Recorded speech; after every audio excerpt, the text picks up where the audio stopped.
the last 3 months, this channel's heavily covered the boycott of Bud Light.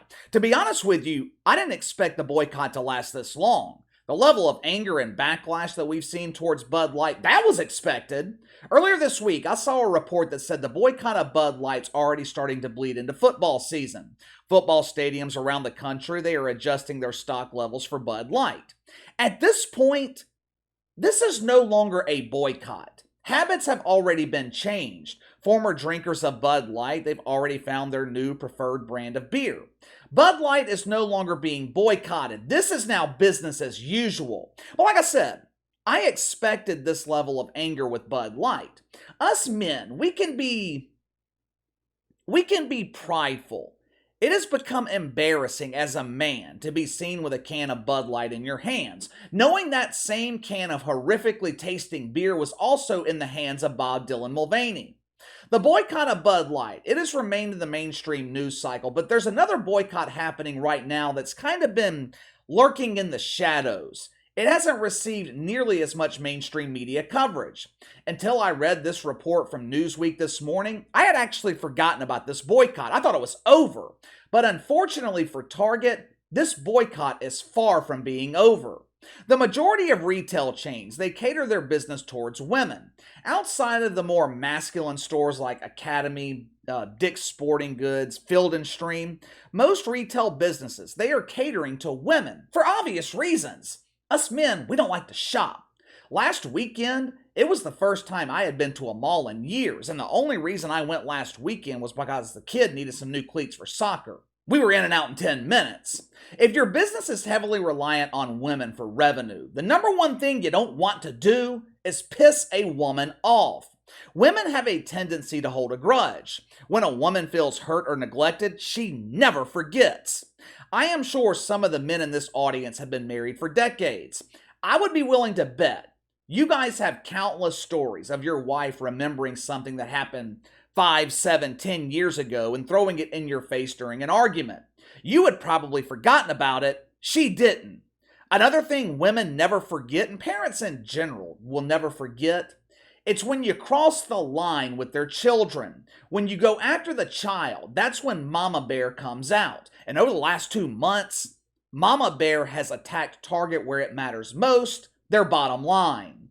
When executives at Target decided to flaunt their pride 2 weeks early, decorating their stores with every color of the rainbow, the masculine mannequins in the clothing section wearing flamboyant wedding dresses, models like Meg Rapinoe modeling a useless jockstrap whose only purpose is securing the strapped-on cucumber. Speaking of the Megster, did you guys hear the tragic news? Yesterday, the prepubescent boy crushed our spirits by announcing that she will no longer be dominated on the pitch by biological prepubescent boys. We will no longer see Megan Rapinoe being shut out by a team of teenage Tommies.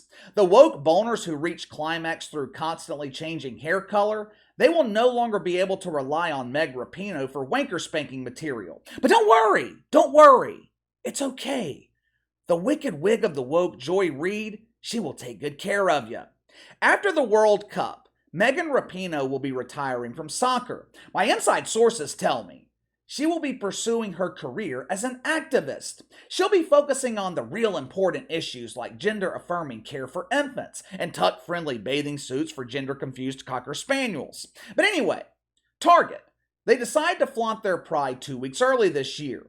The promotion of Pride began in the middle of May. When the celebration started, Target's stock price was trading for about $160 a share. 1 week later, it was down to a cool $140. As of last Friday, it was trading around $130.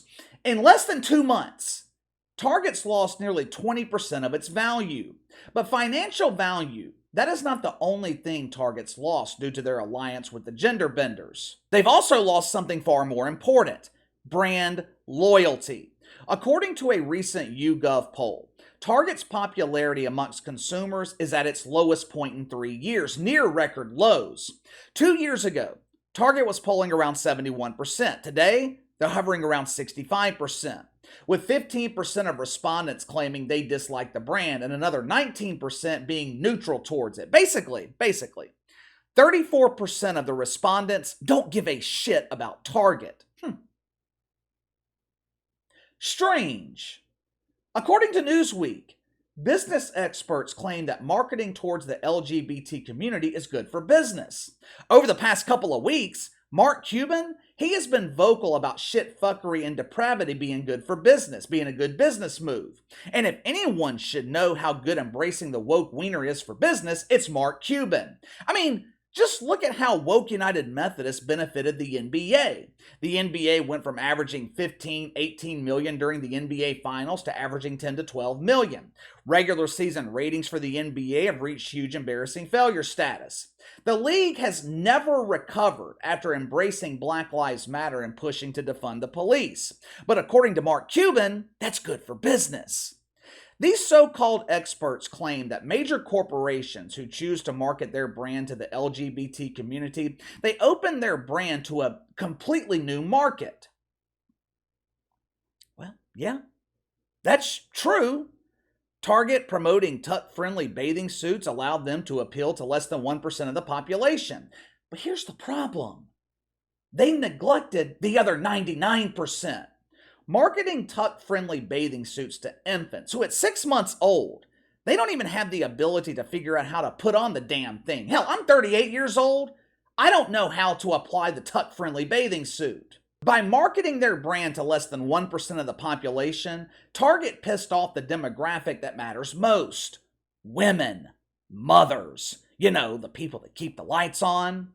If there is one thing I have learned over the last couple of years, it is never, ever listen to these so-called experts. Anytime I see someone described as an expert, it tells me one thing. They're a dumbass. They're always wrong. Remember when the mainstream media was presenting the Fauci as an expert? How many times was the Fauci proven wrong in the last 3 years? Hell, it would be easier to count how many times he was right about something. If you're running a business and you have a consultant tell you that marketing your brand to the T's will be good for your business, take my advice, fire your consultant. Target. They tried to temper the outrage and the backlash by moving their rainbow displays to the back of the store. They also tried to play the victim. They used the mainstream media to push exaggerated stories about their employees being threatened by normal people. Target claimed that several of their locations were threatened with bomb threats. Now, of course, the mainstream media, they did their part. They ran with the story. The media, they never let an opportunity go to waste when they can portray normal people as dangerous and unhinged. But if I remember correctly, the majority of these threats were all proven to be false. There is no need for normal people to threaten Carl Cashier. They never see Carl working the register at Target because normal people, we're not shopping at Target. I would imagine that most women who are boycotting Target, they tend to lean towards the conservative side of the political spectrum. Now, if you're an executive at Target, you want to do everything you can to recapture their business. It's hard to maintain those bloated executive salaries when your stores are almost empty. What is Target doing to appeal to conservative women? They are refusing to carry Mark Levin's new book. Why? This doesn't make any sense. Target doesn't mind carrying books that teach young children about the ecstasy of transitioning. Target doesn't mind carrying books that teach young white children about their inherent mythical racism. Last Christmas, I actually went to Target to buy a couple of books for my girlfriend. While I was walking down the aisle, guess whose book I came across? Jamel Hill's memoir on mythical racism. There were dozens and dozens of copies available. Not one copy had been sold.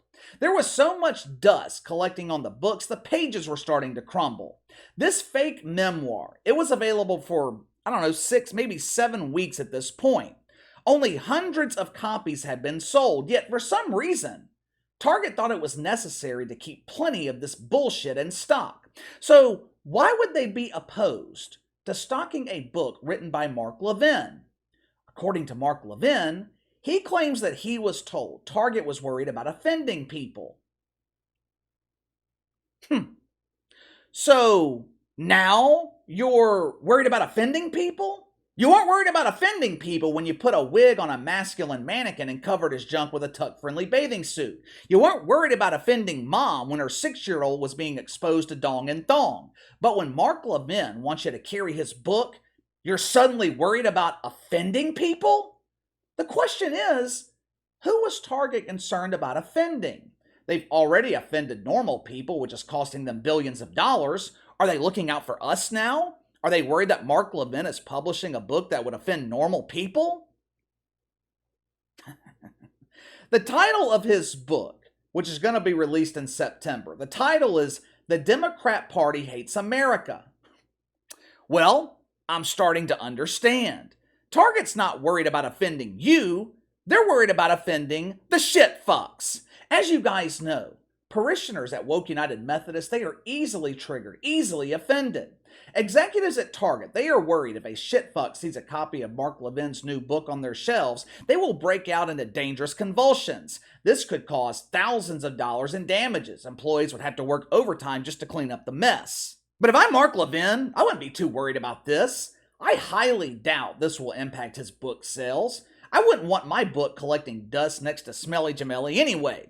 But even if his book was stocked at Target, I doubt any copies would be sold, since very few people are shopping there. And the people who are still shopping at Target, they're not the target demographic for a book written by Mark Levin. They're more likely to buy The Adventures of Dan, the All-American Former Man. I gotta say, I am pleasantly surprised by our women. I didn't think this Target boycott would last. Most women love to shop, and they love shopping at Target. My girlfriend, she used to be at Target every weekend. She hasn't been in the last 2 months. Not only does she not support the bullshit, she doesn't want her daughter exposed to it. Just like drinking beer is habitual, shopping is habitual. Women tend to shop at the same places over and over. Once that habit is broken, it is extremely difficult to get it back. And like I said in the beginning, women have long memories. What's that old saying? Hell hath no fury like a woman scorned.